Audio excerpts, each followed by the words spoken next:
Welcome friends. Welcome to the show on Goenkarpon with me Suraj Nandrekar. Today as we continue the series of interviews on Goenkarpon about the politics, the political situation, the happenings, the party jumpings of all the MLAs and all. And we will continue all this series over the days. And today to discuss in this series we have the Saligaon MLA, and we want to ask him certain questions, some pointed questions about his future plans, about the development in Saligaon, about the work carried out, and what he plans to do if re-elected. This show is important to me myself because I belong to this constituency, and I have some pointed questions to the local MLA, Mr. Jayesh Salgaonkar, and let us see what answers he has got first. Let's go and meet him.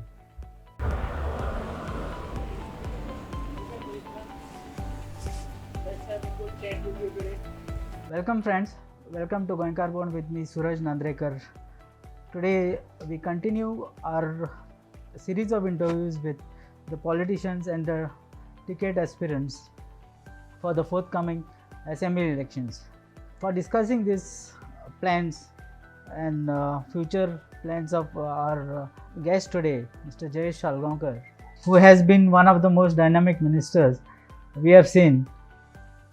We have called him specially to discuss what are his plans, which party he would be contesting from, and what are the development works he has been taking along in last 4.5 years.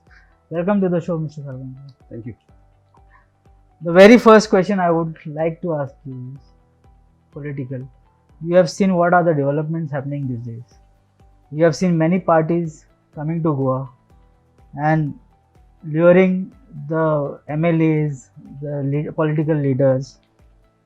What is your view about this new parties coming to Goa? And if approached, are you willing to switch over? Now we have seen many parties, and during election time also there are many parties seen coming on to Goa. Not only reputed parties, but parties which are not even known to people of Goa. We've seen that in the past. And now I feel I think your pointed question was towards TMC, the TMC coming down to Goa. TMC was there earlier also. TMC, Dr. Wilfred D'Souza contested on a TMC ticket from Aldona, and besides that, I don't remember many other candidates also contested on TMC. But TMC's presence was there only during the election. After that, there was no presence of TMC, and suddenly during 2022 election, on the eve of the election, we see TMC interested in contesting in Goa. Deshbab, you said about TMC, but do you think they have come with a bang? They have taken one of the most experienced MLAs. They made him resign and join TMC. Do you think the way they have been functioning, their IPAC team is in Goa, they have been meeting MLAs, ministers, leaders. Do you think it is going to have any impact, the kind of coverage they are getting on the regional parties like MGP, Goa Forward? IPAC has a very good name, a very good repute. If you go to see, during Gujarat elections, they've helped Narendra Modi. Then during the parliamentary elections, they've helped him get absolute majority. Then in Punjab, we saw them helping Congress, and Congress forming the government in Punjab. Then in Bengal, we saw them working with Mamata Banerjee and seeing to it that Mamata Banerjee wins with an absolute majority, and that too, this earlier statements were made by Mr. Prashant Kishore that if Mamata Banerjee doesn't come to power, he will quit politics and he will not be anywhere involved in politics. But he's proved a point there, and with this kind of a reputation when he's coming down to Goa, and he means business. So we'll have to see what is the course of action in future. But they are looking at the banners, looking at them, recruiting people, going door to door, interviewing, getting sense, pulse of the Goan politics. I think they are very serious about Goan politics, and if at all they have an intention of defeating BJP, then everybody like-minded should come together and should form a formidable front opposition if you are serious on forming the next government. So when you said that everybody has to come together, what is the stand? I know you must have already spoken to your president regarding this. What is the stand of Goa Forward on TMC? Have they approached? But they have already said that they are not going to forge an alliance with any regional parties or any parties. They are going to fight all 40. Okay. So my pointed question is it going to have an impact on the local parties? It will to some extent, but again, TMC is a local party with a local aspirations. We party like Goa Forward, parties like Maharashtra Goantak Paksh, and other parties with Goan sentiments, with Goan emotions. We still have our own agendas. We are looking at some things which are not done before in Goa, which we want to do, or we have done to some extent. Looking at that, TMC should, I feel, get together rather than going alone. Going alone will only help the ruling party come back to power again, because it will be majorly a split of votes, and even Congress is now interested. For so long they were not talking about alliances, but now we have realized that alliance is must. Similarly, everybody should realize this, and they should come together to form an alliance and form a good front, which can looking at the the base, like what they have, the blocks, everything in place. I'm talking about the BJP. If you want to go against that, try to defeat the BJP, then you should. I feel everybody should come together. Cheshwab, this is a pointed question to you yourself, because see, most of the TMC leaders today, as we talk here, one leader is Yatish Naik, who has already joined TMC in Calcutta. Then today there are two noted person, very prominent person from Saligaon, Lenny Digama, who was in Olympics, just officiating in Olympics, and then Denzel Franco, well-known footballer. They joined TMC. Are you seeing TMC as a threat in your constituency? TMC as in threat, now the people they have recruited or the people they have inducted into the party, as far as I know, they have approached people who are active socially. Like for Yatish Naik was there with Congress before, and they wanted somebody who's done some work. So I think so, and Yatish Naik is close to Lucian Falero, and Lucian Falero must have taken Yatish Naik along with him. Yatish Naik was a Congress ticket aspirant, so there are some 4 or 5 aspirants in Congress itself who wants to contest from Saligaon. So Yatish Naik must have seen an opportunity in TMC and must have joined TMC. With regard to Denzel Franco and with regard to Mr. Lenny Digama, these are sportsmen, and yesterday somebody told me that TMC is approaching all the sports personalities in Goa. They have approached my friend Sagun Kamath, who is a cricketer also, Ranji captain, but he denied to be a part of it for politics. He's never been into politics. But they are approaching everybody and anybody who is into sports, who is into professionally, who is in a good profession, or somebody has done some social work. So they are trying to recruit people who have done some work or who are there, who can make, looking at them, if some people can change their opinions, so they are trying to prove that all these people are trying to get together. So why not you? And why not politicians also? One question which comes out. See, most of the people, Congress or TMC, they are now looking at sports person. You being one of the very well-known sports person in Goa, what do you think sports people should join? Because yesterday Robin joined, some days back some other sports personality joined Congress, then today Denzel and Lenny joining. What is this? Why are the political parties approaching sports persons? It is like it happens in South Goa or in south of India, where film actors are made to join the political parties. In North also, film actors, sportsmen, personalities join. We've seen Salman Khan, campaigning for Narendra Modi. Even Salman Khan has no involvement in politics, but it is to give confidence, and it is to send a message to the people that this personality belongs in so and so political party's ideology, or he feels that that this party should come to power, then people will be benefited, or just to give people. Some people look these idols as next to God, like Sachin Tendulkar was made a Rajya Sabha member, just to show, send a good message that even Sachin is interested in doing public work, and he prefers to be in our party, just to give a good, create a very nice image, and which is accepted by the sports personalities. So basically, I feel that it is to send a good message to the people about their political party. Jayesh, now coming to Similarly, we had Mr. One of spinner South who played for Chennai. Jakati was with Goa Ford once.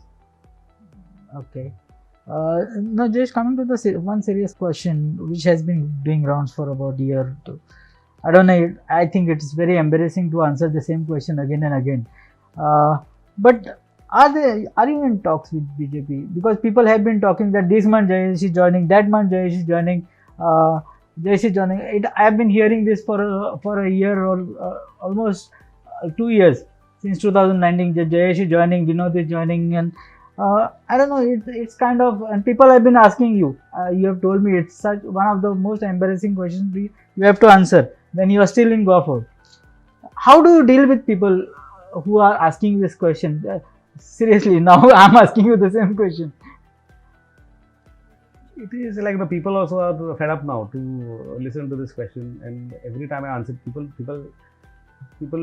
say, "Oh, third question." Every time you have to. No, I'm not asking you whether you're joining or not. Yeah. My question is not that. How embarrassing is it for you to answer this same question? I know. I of course know when you're going to join. You're not going to tell me on this television show or to tell me that I'm joining. But it's something like how you feel about it. Whenever you're going to do it, people will come to know. But if that happens, but for now, how embarrassing you feel, and have you told anyone not to ask me this? It is more of gossips, where when gossip is sold, it is again brought to through the media, and earlier it was said that I would join BJP. Now the gossip is that I'm in touch with Congress people. I've not met anybody who is affiliated to Congress, or for that matter, I've not even thought of joining Congress. That question comes up every time you meet the CM. Every time you go there, you see the reporters there. Yeah. They said, Jayesh has met CM today.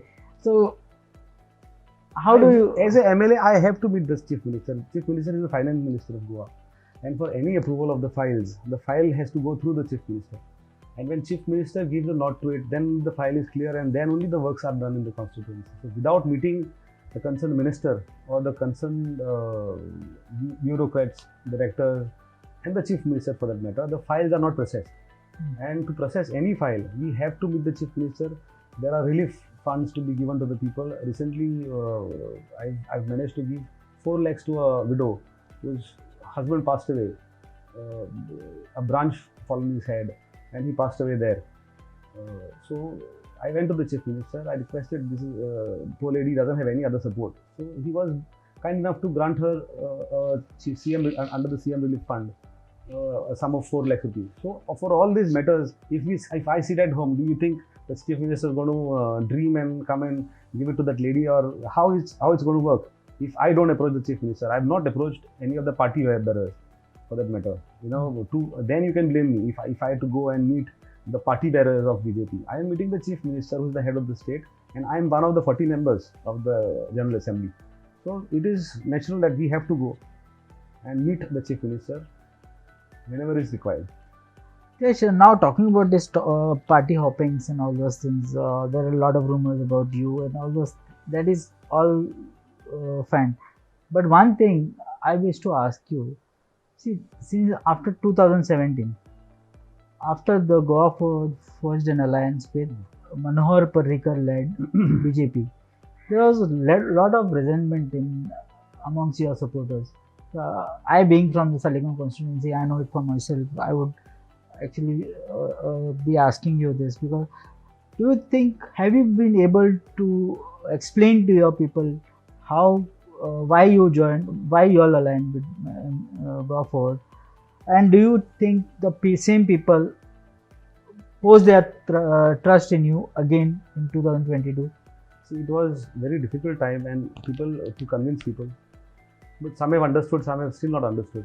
But luckily, now recent when Mr. Louison Fellow joined the TMC, he publicly made a statement on the national TV that they had made a list of 21 to approach the governor, where a senior Congress leader who was the desk in charge stopped him from going to the governor's office, and there he mentioned that they have listed out 21.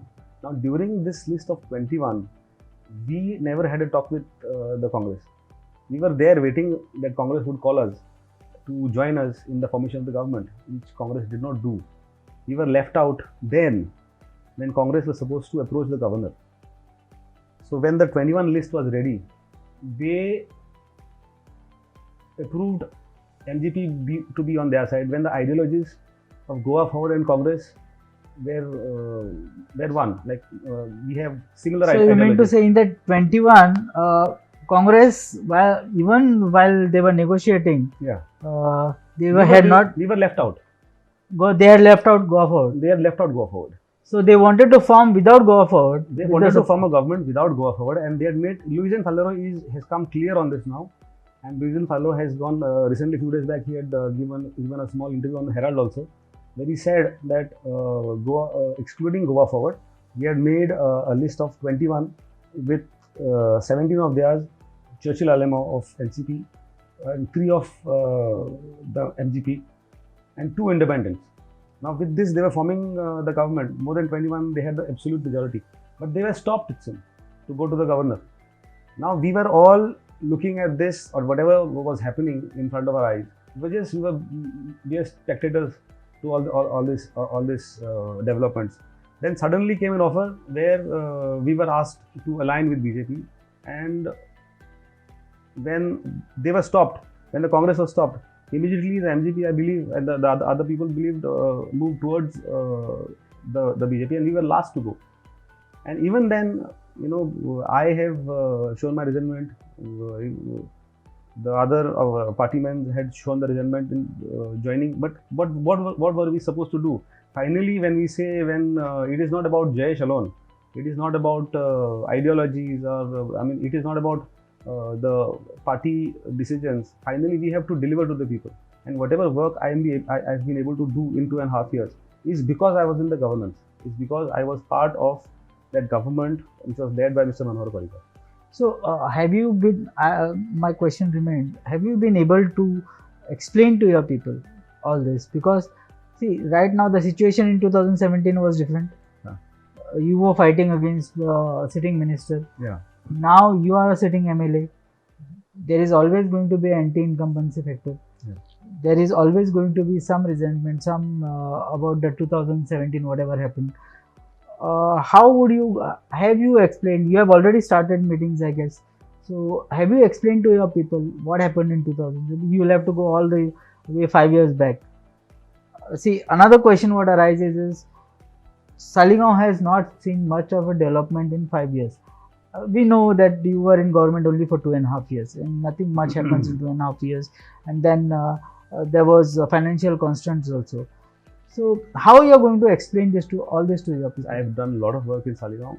It is not that Saligao has not seen any work for 5 years. It is Saligao has seen work in 5 years which was not done, which did not happen for nearly 20 years. No, I'm not talking about the development. I'm not saying there is nothing developed. There is development. I know, as I told you, I stay here. There is development, but then people-centric, like main thing we were discussed. What exactly about? What I'm does development mean? I am talking about the main Chogam Road. it crosses, which is the main tourism circuit Yeah. road. Then there is a water problem, there is electricity problem, then there is road, bad roads. How are you looking at all this? So this is what I'm trying to tell. This did not happen in just 5 years. It is there existing since I was a child. When I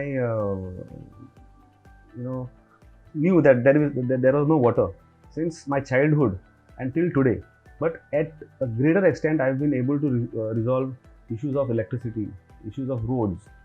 Today there are roads where there were no roads before. Internal villages, in the interior of the villages, there are roads being constructed. You spoke about Chogam Road. Chogam Road is the work has already started of Chogam Road. Chogam Road I tendered twice on 2 occasions. Once when I was a minister, I convinced Mr. Manohar Parrikar that we being on the edge of the tourism destination, or we are there on the tourism circuit, we should have a good roads which leads to Kalangut, which leads to Kandolim. So we approved something called as the tourism circuit road through GSIDC. GSIDC would have done the best road because the PWD has limitations with regard to the quality of the road, with regard to the thickness of the road.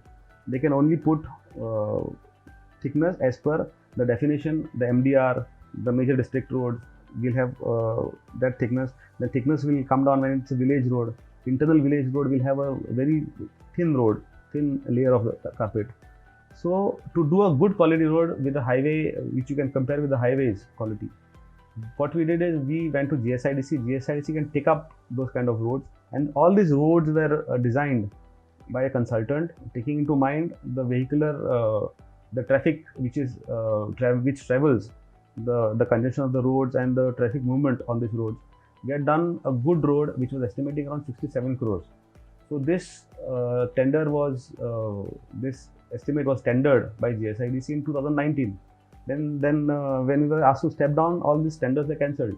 So again, I have to go back to square one, meet the chief minister, convince the chief minister, and then chief minister, with the help of PWD minister, helped me in tendering again the Chogam Road, the internal roads which leads from Betim up to Nerul, then from Pilayan up to Dr. Billy's house, and further down to Parra. All these roads are tendered, especially when I talk about Chogam Road. Chogam Road is one very important road where the entire tourism, traffic moves on this road. And when you say the Chogam Road was bad, it was not all the entire Chogam Road wasn't bad. The Chogam Road was bad at the stand where the pavement was constructed, right in front of Picnic Hotel, from Kukero Circle up till the Amrekarnath Temple. Only this span is bad because they have the pavement constructed at the side, and there is no way for the water to go out. So all the water stagnation, water clogging happens there. And because of water clogging, the road gets spoiled. Now what we have done is we have constructed new drains. We've already started the process. The contractor has got the order. Chief Minister recently has inaugurated the commencement of the road, and we have constructed drainages all along that road, fresh new drainages. We are raising the road by 30 centimeters up, and then you have 2 layers, not like the other roads, but there you will have 2 layers of hot mixing. One is called as BM, which is very strong at the base, and then you will have the carpet on top of that. So Chogam Road will have that, especially that stretch. I want to beautify it because of the pavement. I want to beautify it such that we had cat eyes, we'll have roundabouts, we'll have bus bays there, and all this. We'll have cross drains all along, so the water, is not does not remain on the main carriage. So, but the other 2 questions remain. One thing is about water. Electricity again, let me tell about this. Is one road issue where we are going to complete each and every road in the constituency by December end. Okay. By December, because all the roads are tendered and we are just waiting for government's nod to start the hot mixing plant. So after that, you see, and all the I've engaged 5 to 6 contractors. We'll have separate. One contractor will not work on 2-3 different roads. One contractor will concentrate only on one road and will do a good job. Likewise, all the other roads are given to the other contractors, different contractors. With electricity I have been able to do very, very good. The Saligaon Panchayat today, the Pilayan Panchayat today, the Sangolda Panchayat today, Giri Panchayat, some part, there is little confusion with Giri Panchayat. There we have to improve a lot. But with regard to electricity, I have changed more than 22 transformers. which are upgraded from 100 kV to 200 kV. I have installed 5 new transformers, Pilayan, Sankolda, Saligaon. We have done underground cabling of these 3 villages. We have changed more than 300 kilometers of, you'll say 300 kilometers, half the Bombay. But these lines, if you calculate, going up, down, then 4, 5 lines, 6 lines, it's around 300 kilometers of the conductors, the old wires which were 50 years old, are being changed. Street lights to all the poles. Wherever there is a pole, there is a street light. You've seen to it. And then we've upgraded wherever there's a single phase for a ward. That single phase is being converted into 3 phase. So people were at 7 o'clock when the light is to fluctuate, electricity power is to fluctuate, the power fluctuation has completely stopped. And the cables which were going above people's houses, those when installing 70 new poles, with 700 new poles we installed, and with the 700 new poles we have managed to change the lines which were going above people's houses, and 2 lines are separate. It has helped people a lot, and people are thanking me today. The sarpanchis of these 3 villages are saying we should come out and speak about it. People should come and speak about this development which has happened, and this is in mere 2.5 years. I have had several meetings with Pandurang Madgekar. I have several meetings with Nilesh Kabral. I have managed them to get them to our panchayats with the entire staff, right from executive engineers to the line staff and the panchayats and the locals, and to put up their questions, what difficulties they have, and we have addressed each and every difficulty, I believe.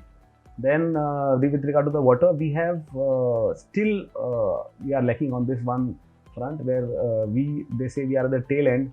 Today Ashnora plant, the requirement is 110, 120 or 130 MLD, but the production is somewhere around 90. So there is a big major shortfall.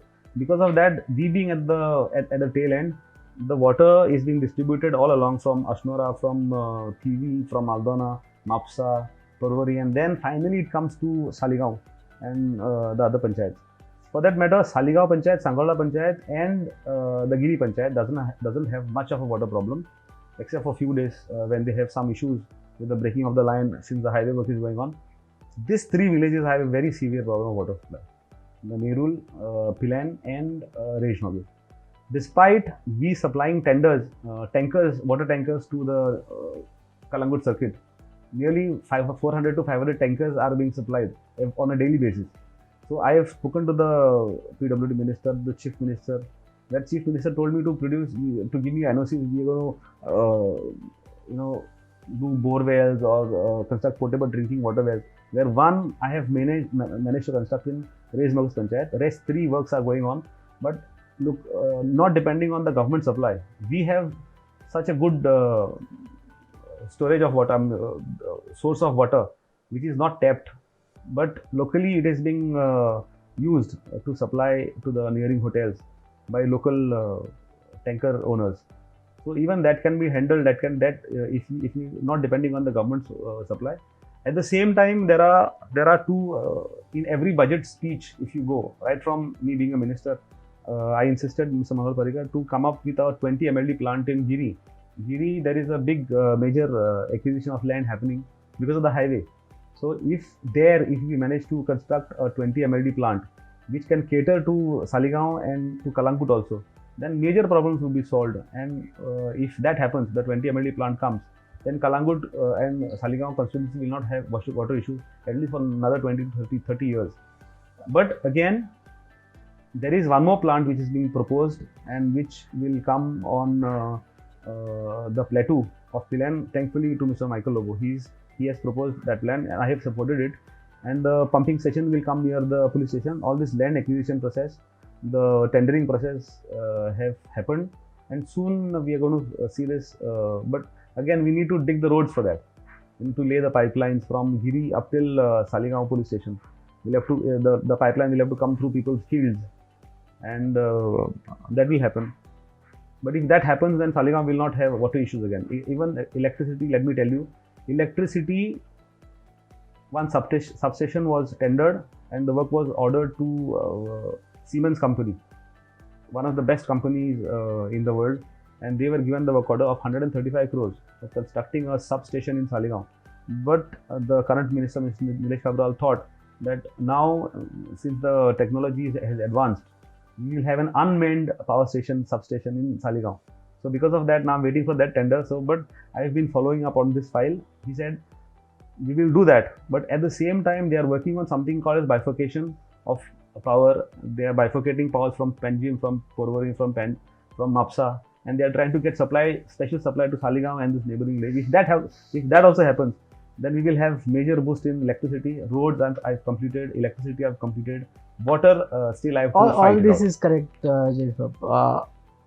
Your constituency is very next to the one of the world's well-known tourist destination, Kalangut, and as a result, there are many side effects in your constituency. You have seen a lot of hotels coming up, illegal constructions, all these things are happening.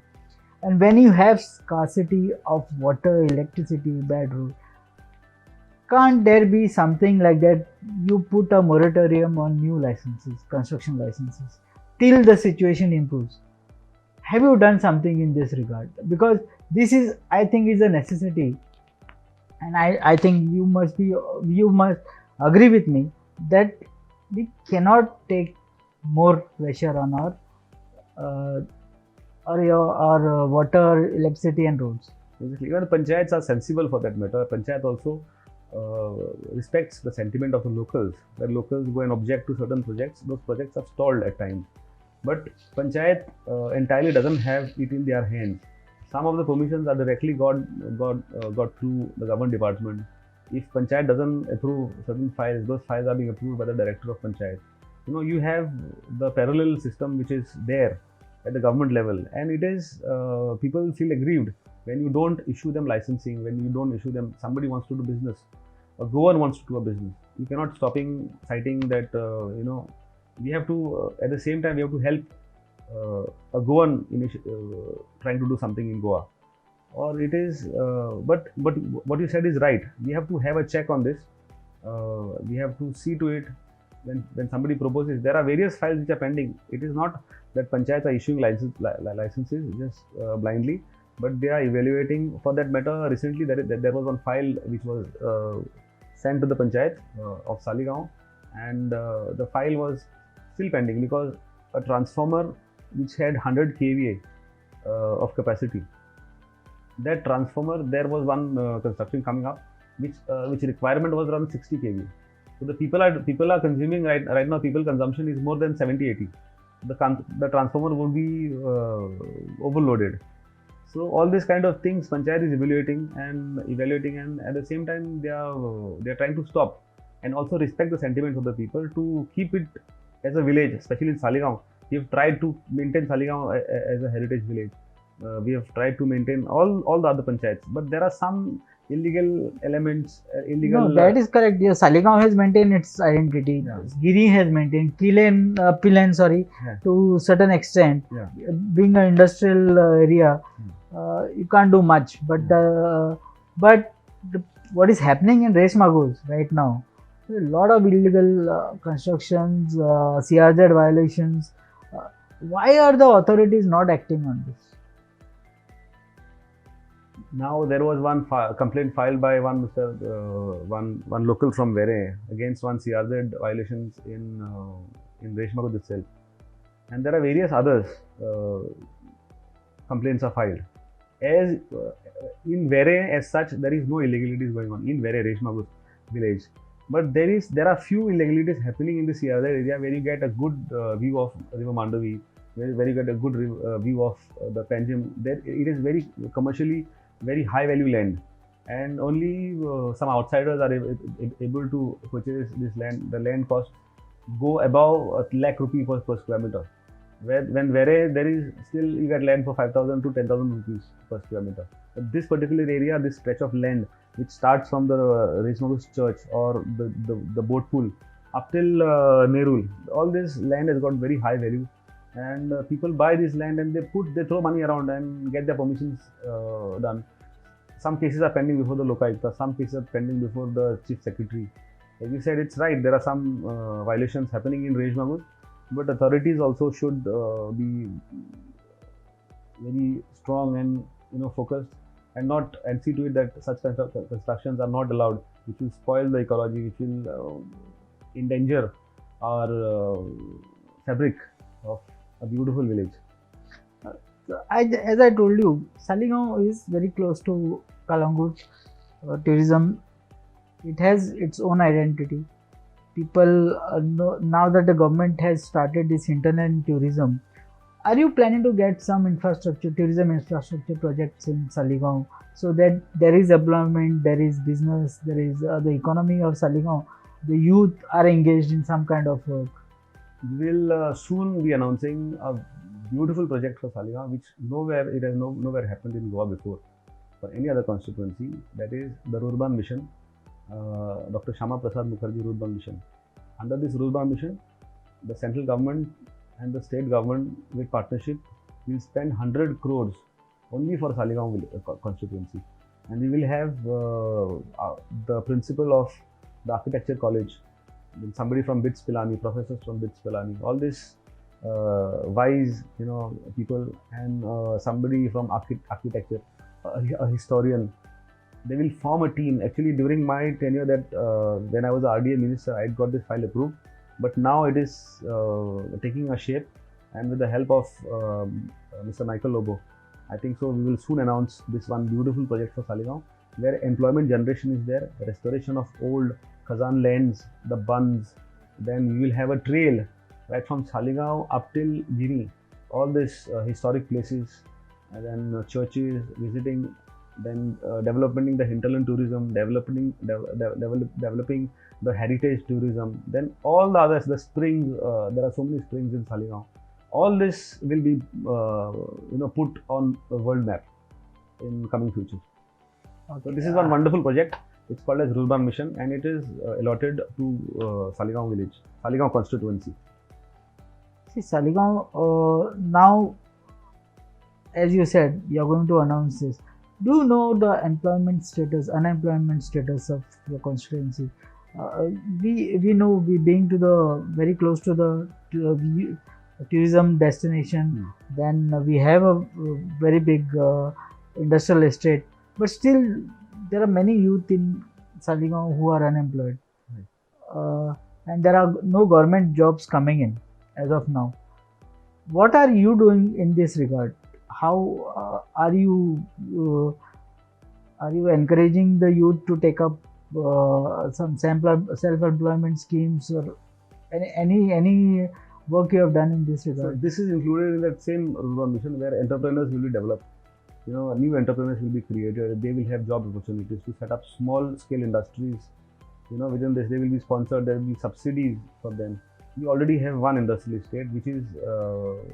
No, but is there any reservation for locals there? Of course, it is only for Saligaon people of Saligaon, and the youth, learned youth from Saligaon. Now there is, as you asked me, the percentage of entire Goa is somewhere around 14-15. Is on some. There is a big gap, with regard to unemployment. We are somewhere on 4th or 5th on the entire India's chart with regard to unemployment. Saligaon, there is unemployment. We have, although we have industrial estate, but there is no industry, except for 2-3 pharma industries. There are no production units there. There is more of marble showrooms, and it has been created before me becoming when the industrial estate was developed there. At the same time, we don't have a good road infrastructure there. All these offices now, all offices are coming to Saligaon. But at the same time, we need to generate employment. There is in the same Rurban Mission, there is something, a market concept based on the global village, if you heard, in Dubai. On this global village, we have designed a market in Saligaon, where there will be a lot of employment. There will be participants from all India. All India states will have stalls in this particular area. This is exactly where the land is being acquired by the PWD, where I spoke about. So we will have many stalls, and in all these stalls, people from Saligaon will be given preference. We will have the vegetable markets there. All the vendors who sit along the road, hawkers who sit along the road, they will be given a designated place in this market, and it will be a drive-in concept where people drive in, they buy their veggies, they buy their daily requirements, and then they drive out, and then they have all the juice centers, all the refreshment centers, they have the fresh rooms. All these kind of facilities are there in this particular urban mission program. I hope it starts soon, and hopefully it will be announced very soon.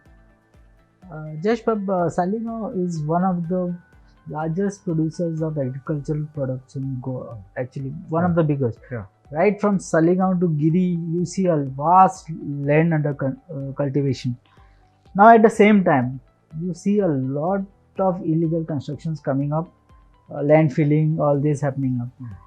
It's not that outsiders are doing it; it's the own people are also doing it.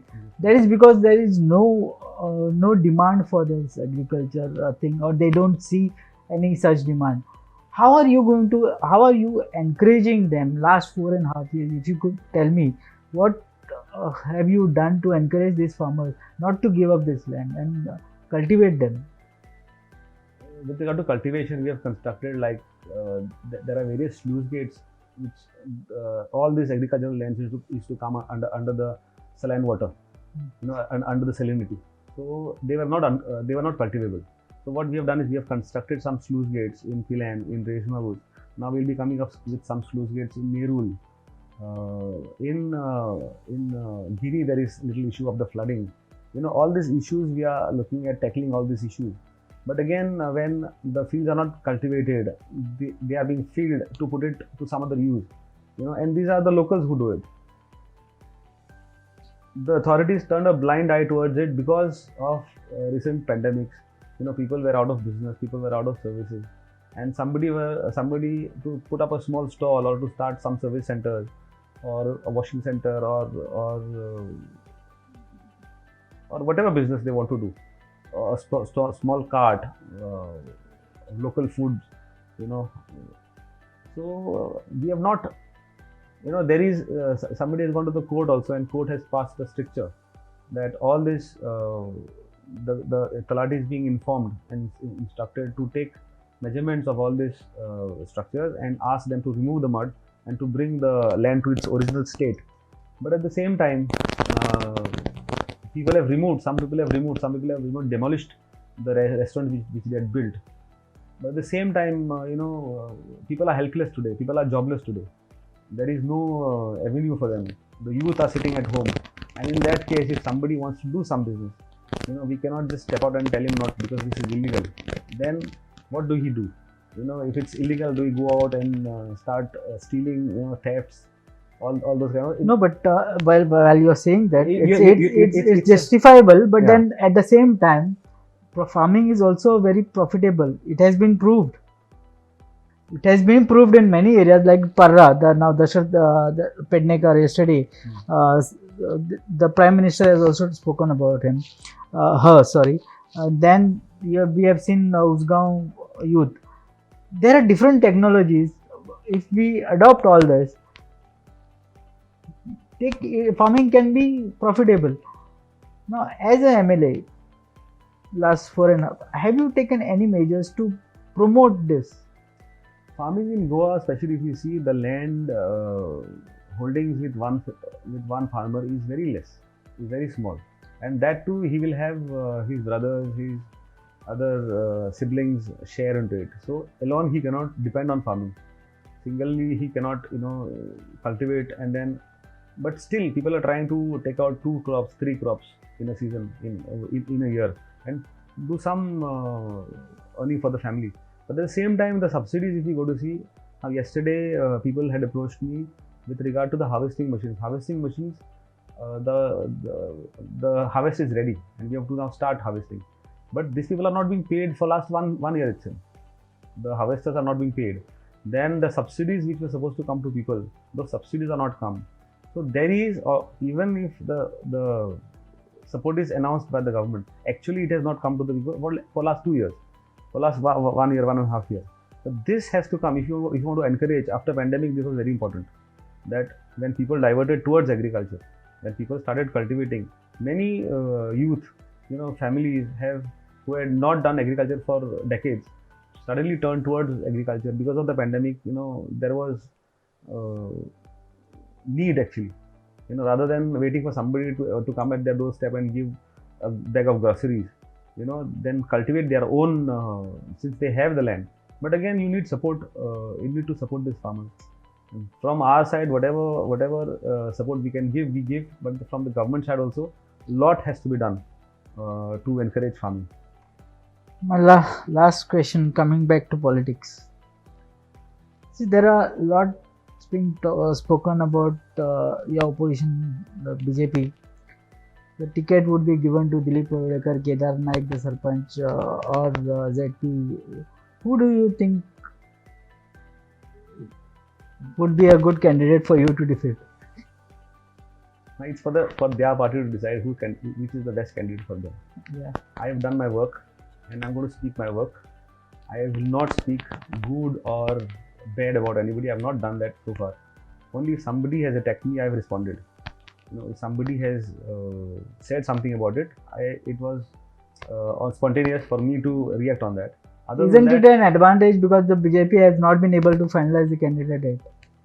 It is for them to decide. It's their party. Our party is different. Their party is different. It's their strategy, or whatever they do is with them to decide. It is not for me to feel good about who is getting the ticket or feel bad about who is the best candidate against me.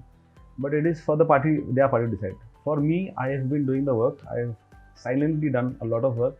It is for me now to go to the people and explain to the people what I have done, and that is what I'm going to do now. And within a span of 2 years, I have managed to do 250 works, completed 250 works. So this I have to go and showcase and show it to the people what I have done.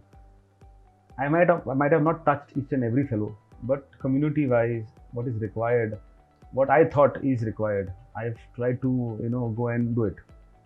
Yeah. One question which remains, a lot being spoken about yours and Michael Lobo's relations. Of course, you have already said Michael supported you in the 2017 elections. You had already said, but in between there were some issues between you two. Have those been sorted out? I think so. And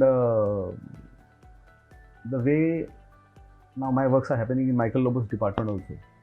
There are various projects which are being approved by him, especially the Rurban mission, which I spoke with, was in the cold storage for a long time. I had approved it in 2019, and now since then 19 till 21 it was there, lying there in the cold storage. But there was a process to it. When I approached, I even written to with this regard, I have even written to the Prime Minister of India. I have written to the Panchayat and the Rural Development Minister, Mr. Narendra Singh Tomar, and got a reply also from them that we appreciate your follow-up with us, and we'll see to it this Saligaon Rural Mission will see the day of light and will be a big boost, a big boon to the people of Saligaon. Tomorrow when the project happens and the money comes down to Saligaon, people will really appreciate it. And this majorly now Michael is helping me with that project. And there were issues earlier. The issues were related to some to the casinos, to the garbage, and all these issues I think are slowly resolved to some extent or taken care of to some extent. Okay, thank you, Jayesh Bab. Thanks for coming to the studio, coming for an interview and answering all the questions what we had today regarding politics, his future plans, about employment, roads, water, electricity. We have discussed everything, and I think our viewers will be satisfied with all your answers. Thank you very much. Thank you. Thank you very much.